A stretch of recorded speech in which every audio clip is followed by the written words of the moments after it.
In this video, we're gonna take a look at the highest damage incantations in Elden Ring. If dealing thousands of damage and owning bosses in cool ways is your thing, then there's quite a few ways to achieve that. We'll take a look at 7 of the most powerful incantations that you don't want to miss, how to find them, and the best ways to use them, so let's begin.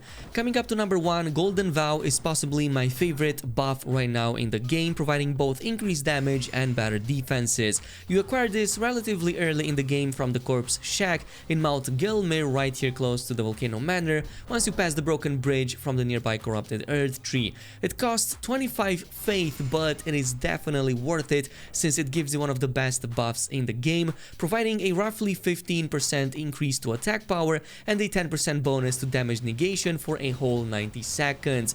For a paladin playthrough where you're not just dealing damage but also getting close to enemies and possibly tanking some of that damage, having this providing such good passives for such a long time can mean a huge difference as you progress more and more into the game, especially since you can also stack this with other talismans and buffs.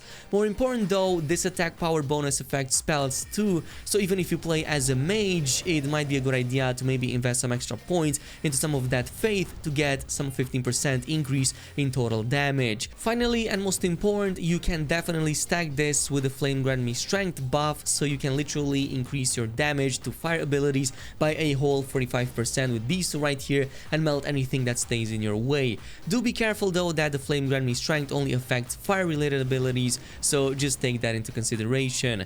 Moving on to number 2, we have 2 absolutely incredible red lightning attacks called the Ancient Dragon's Lightning Strike and Lightning Spear. Both can be purchased once you've acquired the Ancient Dragon Prayer Book in Crumbling Azula. It's actually on the main path, so starting from the beginning you simply have to make your way through the straight path until you reach this outer roof section right here. There's gonna be a boss here, but you can pretty much ignore it. It then leads back inside onto the left right here. There's also a site of grace, and you will definitely want to save right here because the prayer book can be found in the next section down these stairs on the right and in the middle of these 4 pillars right here. Now both of these spells have a long wind up, but that totally pays out in the devastating damage that you deal afterwards in a large area. The Ancient Lightning Strike in particular is the much more damaging and efficient spell, with the one that covers the largest area, hitting multiple lightning strikes in front of you. Given its massive range and multiple hits, this is excellent against any large boss,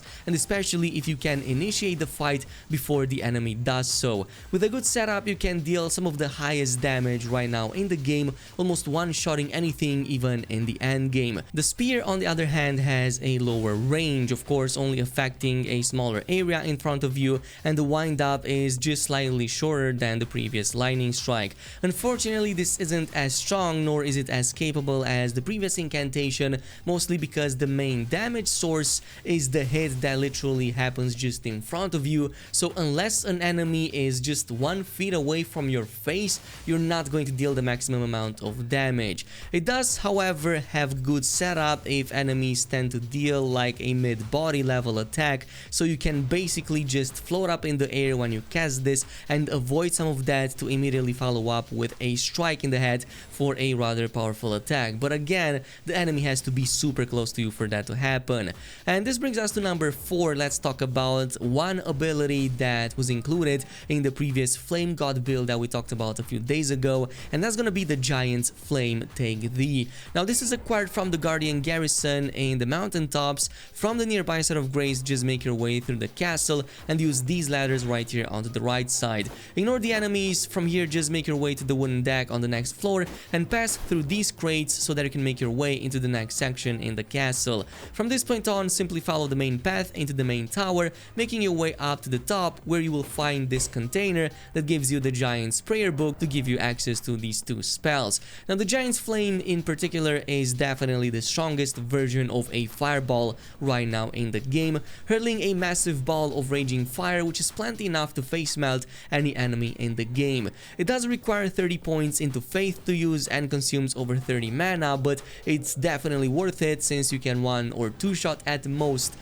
of the enemies in the game. Even against bosses, this has proven time and time again for me that it's definitely reliable, relatively fast to cast for its type, and can be buffed furthermore with the Flame Grant Me Strength and the Golden Vow to deal insane amounts of damage. The only downside is that it has a rather low reach, so you can't snipe enemies from afar if that's what you were thinking of.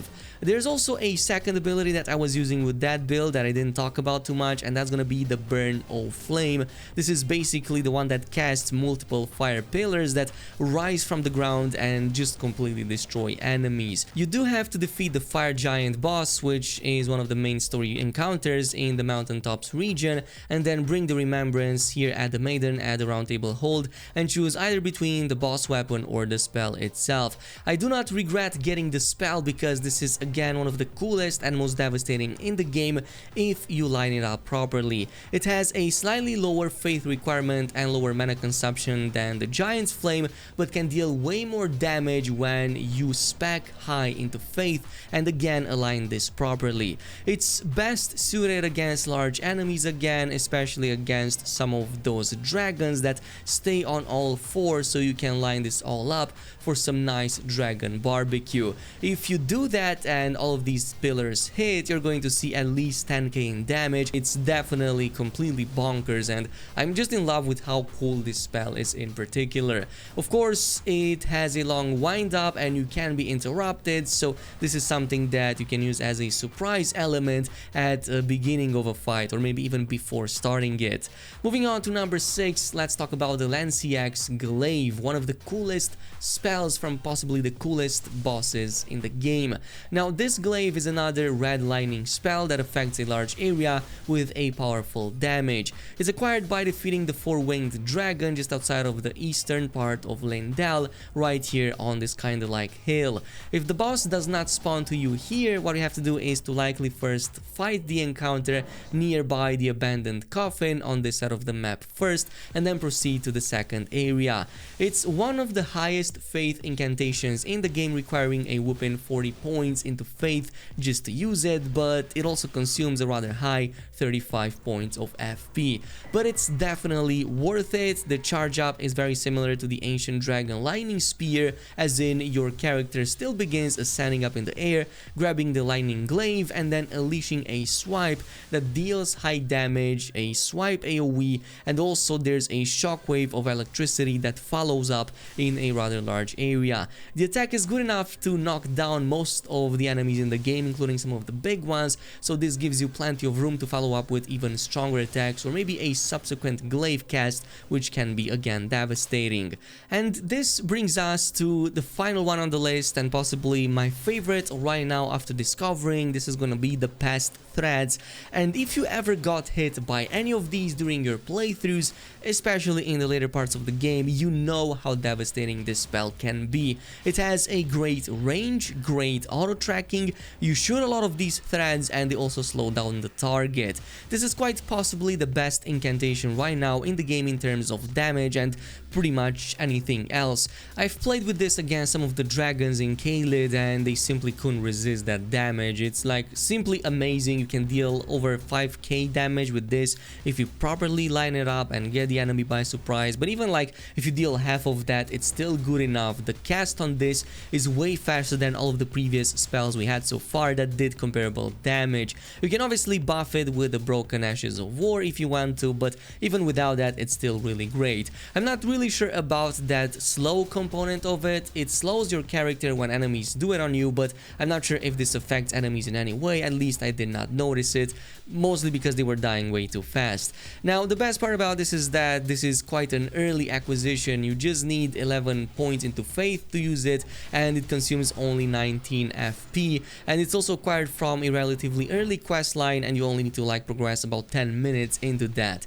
So to get this, you need to progress in Millicent's quest line until you deliver her the Valkyrie's prosthetics, and then talk to Gory so that he can unlock this spell and buy it from him. Now to find those prosthetics, you need to head over to the Shaded Castle north of Altus Plateau. Here, just head up the wall and then go to the right until you find this area with the Side of Grace and save over here. From this Side of Grace, you want to jump down to the left, go through the poison goo, and navigate forward until you reach the nearby ladder that brings you to that inner wall. Once you made your way up the inner wall, you will want to take the left side here at the junction and then keep it to the left until you reach the final part where you will see a room protected by a clean rot knight. Ignore it or kill it, doesn't matter, head into the room and open up that box, and that's gonna give you access to that prosthetic that you can then bring to Millicent. And once you brought it to her, you can then speak to Gory back at his shack in Caelid, and he will now open another spell for you, which is gonna be those Pest threads. Again, I thought about a build about this. I'm gonna definitely post it tomorrow. It's like super OP, and honestly I cannot wait to like tinker with it a little bit, but it needs a little bit more work, so I will follow with that really soon. So if you want to like stay up to date with more Elden Ring content, or just want to show your support to the channel, yeah, you can pretty much do that by simply pressing that subscribe button, and that's pretty much it. Or not, you can do whatever you want to. I would still appreciate you for just watching this video in general. Thank you so much for watching, and I'll see you guys in the next one.